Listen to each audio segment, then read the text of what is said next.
Hey guys, here's this 56 truck. I've been telling y'all I was going to get around to this truck. Got several things that I got to do. Of course, I showed y'all the parts I had laying there. I've got upper and lower control arms. I've got lowering springs. I believe it's got new shocks. I may go ahead and order some new shocks, but anyway, I'm going to change all that, just get some new ball joint stuff in it. You can see all this is pretty well worn down. Those are the disc brakes that were put on it. Just a really thin rotor. I don't know if that's some kind of racing type setup, but probably use the original drum spindle with those. But anyway, I've got new spindles. I've got new upper and lower control arms, a new disc brake setup, everything to fix that. What I wanted to show you today, I changed the oil pan. I told most of y'all this thing had a truck oil pan on it. So I had to put a, this is a Chinese, just a cheap Chinese oil pan for these LS motors. When you do LS swaps on something that's setting low, you need to get you one of these pans. Now there's some better pans. I think Holley sells one that's reasonably priced. But anyway, pretty straightforward as far as taking the oil pan off. Now you see I had clearance issues. I had to take my motor mounts loose, and I jacked the motor up. I put a screw jack on that harmonic balancer or pulley and jacked the motor up. It was really the only choice I had, and I just about knocked the truck off the lift. I just needed a little bit more, and I went one more turn with that jack, and it slid this thing off of these cups, and you can kind of see there where it was riding. I mean, it was just right on the edge on this side. So just about dropped it. That's as close as I've ever come to dropping one. But anyway, again, these oil pans are around $100, maybe 150 now, with the economy the way it is. I hadn't bought one in a while, but it does give you a lot more clearance.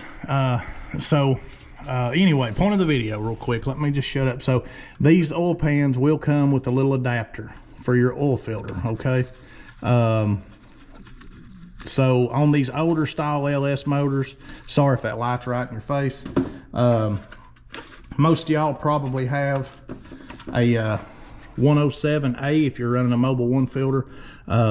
Different numbers on different filters, but anyway, if you run a Mobil 1, these older LSs, they use a 107A with this adapter. This is a 22 millimeter thread, so you need to run a M1 113A. So this is, you can just pull up like a newer model 6.0 or the later model LS motor, and it should give you the filter you need. So anyway, just something to keep in mind if you're going to use one of these aftermarket oil pans. The Chinese ones here, they come with these adapters for the oil filter. So anyway, right here is another one I have, and this will just kind of show you the difference in the clearance that you'll have. So you're going to lose a little bit of oil capacity, I would imagine, but no big deal. Like I said, the clearance, you've got to have it. This truck is already sitting real close to the ground. That oil pan was probably down around this level, and like I said, I'm still trying to get over this flu, guys, so I apologize for the way I'm talking, but I'm about to lower the truck 2 more inches, so that would have put me real close to the ground with that oil pan.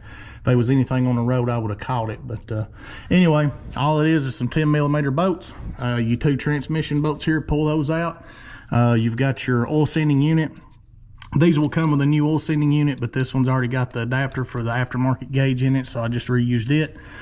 It will come with gaskets. This is a cheap oil pan gasket, and I did not use it. It come with the kit. I used a Fel-Pro gasket, but those gaskets are just fine. I've used them before. Kind of the same thing over here, guys. You've got some transmission lines that bolt to one of these bolts. You kind of have to cut that bracket a little bit to make it work. And you've got one ground wire right here on the stock oil pan. It's bolted to the side. But anyway, pretty self-explanatory. Just stick it on a bolt. Don't really matter which bolt as long as it's grounded. And that's pretty much it, guys. The biggest issue you're going to run into is clearance. Like I said, I don't think anyone's going to have any more clearance issues than I did.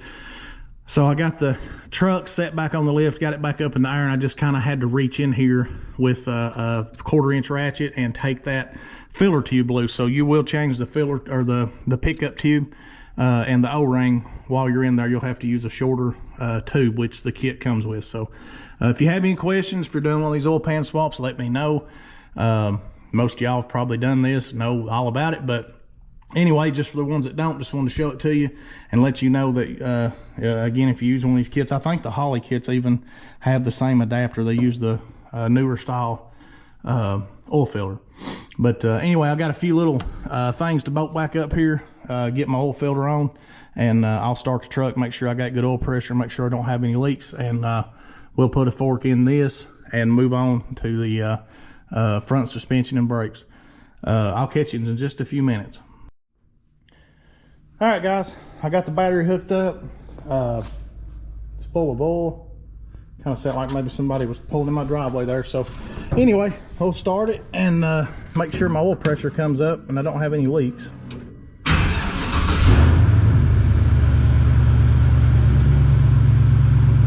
Yep, we good. This motor idles about 50-pound oil pressure. When you rev it up, it's about 75. That could be off by just a hair with these aftermarket gauges, but this is a low mile 4.8. I don't know how many miles were on it, but I think this swap was done around 2012, I think. That's when the truck was registered, so I really don't know.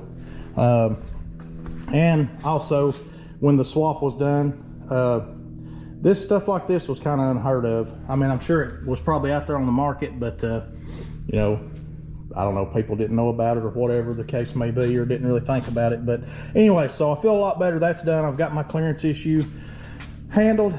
Get the disc brakes figured out. Well, I don't have to figure them out. I've got everything here. So just get everything put on the truck. The disc brakes, again, the upper and lower control arms with the new ball joints and bushings and stuff. I've got to order a master cylinder. This one's got a tiny little leak where it's been setting. Straighten up this wiring, just make it look a little prettier. And then on to the power steering, which I think I'm just going to run a Vega style power steering box. As you can see, this one's got just a Nova or Camaro manual steering box, and from what I can tell, as far as looking at measurements, the Vega power steering box is the same size as the Camaro and Nova Firebird, whatever, manual steering box. So I shouldn't have any issues there. I'll just have to find another U-joint to hook the Vega box to the steering column. I think I'd rather do that as I would to fool with the rack and pinion. You run into a lot of bump steer issues, especially as low as this truck's going to be. So I think I'll be better off to stick with kind of an OE style power steering box. But anyway, power steering, and then figure out the vintage heat and air, and jump in on the body work, get some color on this thing, and get it put together. I'm as close now as I've ever been. Surprisingly enough, I did drive this truck home, and then it just turned into a shit show of I tore it out all the way down to nothing, and I've put fenders on it, all kinds of body panels, the bed.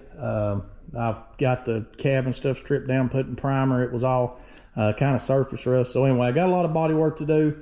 Probably just go with kind of a patina paint job and get the glass and stuff in it and the door hinges and stuff put on it, and I can take off running from there.